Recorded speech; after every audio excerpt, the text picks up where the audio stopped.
नमस्कार मु आद्याशा आपण मानक स्वागत करुच्ची कुक विथ आद्याशा चैनल को। आज आम बनैबा चिकेन बिरियानी। आपण मान तो जानते नॉन वेजिटेरियन लोकों को चिकेन बिरियानी केते पसंद। तो चलतु ये मजेदार रेसिपी को स्टार्ट करिवा। प्रथमे आम बिरियानी पे राइस बनैबा। तो तापाई आम पानी को गरम कर नबा। एबे किछि बिरियानी चाउल को नबा। चाउल को भल भाव धोई नबा। एबे गरम पानी रे किछि लूण पकेइबा। सेथिरे किछि रिफाइंड तेल पकेइबा। मने रखिबे लूण एमिति पकेइबे जेमिति कि से पानी पूरा लुणिया लागिबो। एबे सेथिरे आमे किछि गोटा गरम मसला को पकेइ नबा। ताकू भल भाबरे फुटिबा पई छाडी दबा।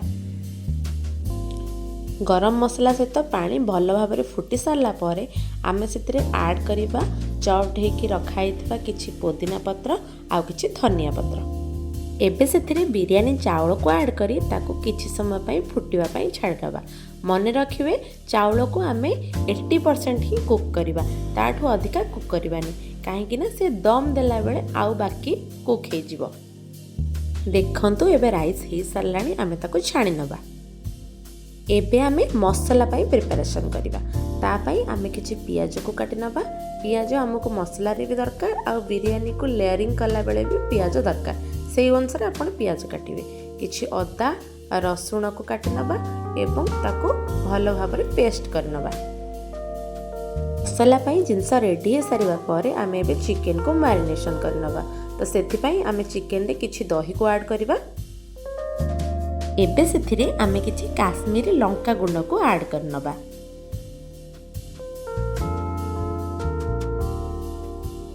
किछि गुंड बिरियानी मसला को ऐड करिबा।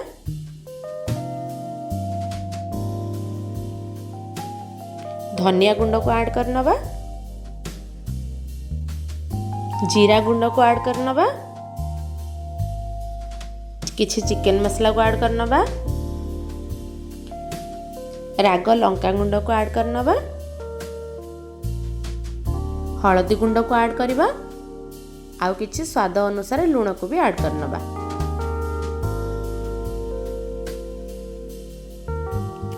किछि सोरिष तेल को पकेइबा।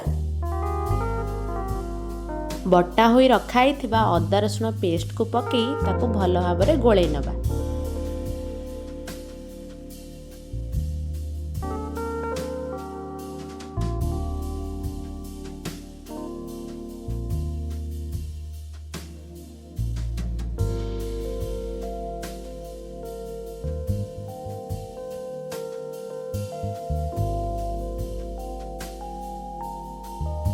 एबे सेथिरे किछि कस्तूरी मेथी को पकई ताको 30 मिनिट पई रेस्ट हबा को छाडी दबा।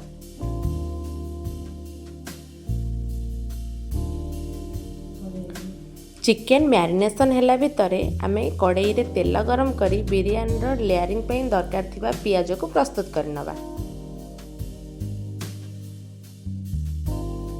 देखंतु पियाज रा कलर किपरि भाबरे चेंज हो जाईची।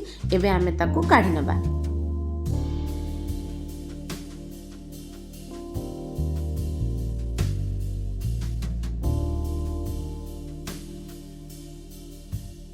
लेयरिंग पई पियाज एबे रेडी। एबे आमे मसाला पई प्रस्तुत करिबा। ता पई सेई कड़ाई रे आमे किछि तेल गरम करी सेथिरे पियाज को भाजी नबा। पियाज रो कलर चेंज हे गले सेथिरे आमे टमाटो को ऐड करिबा।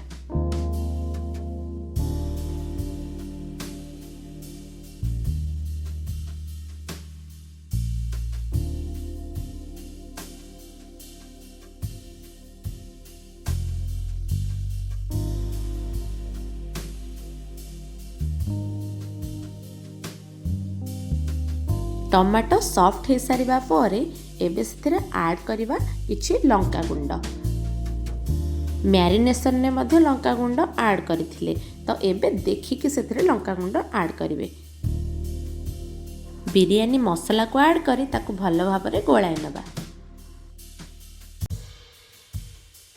पानी ऐड करी ताकू किछि समय गोळाई नबा जेमिति कि मसला रो तेल संपूर्ण भाबरे अलगा हो जिवो। देखंतु मसला रो तेल किपरि भाबरे अलगा हो सारिची। ता माने हम मसला एबे पूरा रेडी। एबे आमे सेथिरे मैरिनेशन होइके रखा हैथिबा चिकन को ऐड करबा एवं ताको भलो भाबरे गोळाई नबा।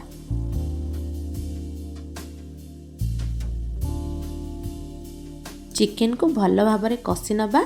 सेथिरे मझिरे मझिरे किछि पानी को मिसेई ताको भलो भाबरे कसी नबा। चिकन को 80 रु 90% ही सिजेइबा काहेकि ना दम देला बेले मध्य चिकन सिजिबो।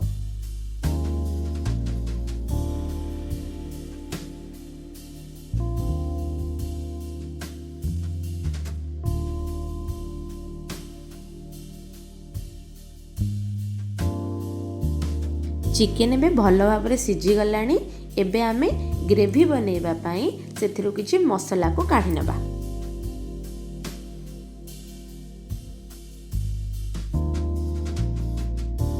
ग्रेवी बनैबा पई काढी के रखितबा मसला रे किछि पानी ऐड करबा। सेथिरे किछि टमाटो सॉस ऐड करबा, सोया सॉस ऐड करबा, स्वाद अनुसार लूण को ऐड करी ताको भल भाव में गोळाई नबा। ग्रेवी एबे संपूर्ण भाव में रेडी हो सारे ताको आमे साइड कर रखिदबा। एबे बिरयानी को दम दबा पई डिश रे किछि तेल किंबा घी दे ताको भलो भाव में गरम कर नबा। सेथिरे किछि चिकन पीस को दे ता ऊपर बिरयानी राइस को दबा। बिरयानी मसला को ऐड करबा। भजा होई रखा हैथिबा पियाज को ऐड करबा। धनिया पत्र और पुदीना पत्र को भी ऐड कर नबा।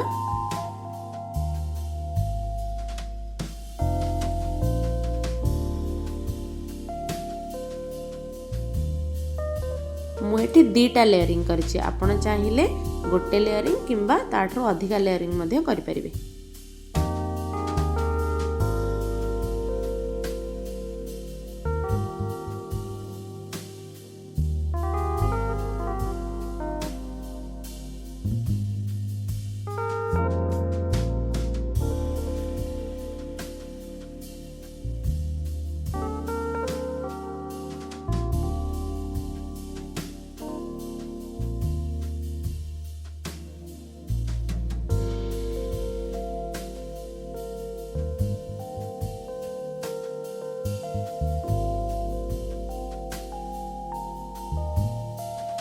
बिरयानी एबे दम दवा पे रेडी हो सारछि।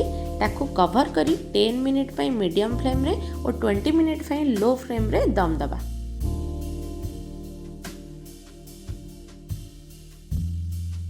थर्टी मिनिट कंप्लीट हो सारानी। चलते देखिए बिरयानी केमती होइछि। एबे हमर दम बिरयानी पूरा रेडी होइछि। एबे गरमा गरम सर्व करंतु एवं बिरयानी रा मजा उठांतु। घरे ए रेसिपीटी को ट्राए करंतु। केमिति लागिला मते कमेंट करी निश्चय जणाइबे। जदि आपण मानक ए रेसिपीटी भल लागि थाए ताहाले लाइक शेयर सब्सक्राइब करने को भूलिबेनी। Thank you.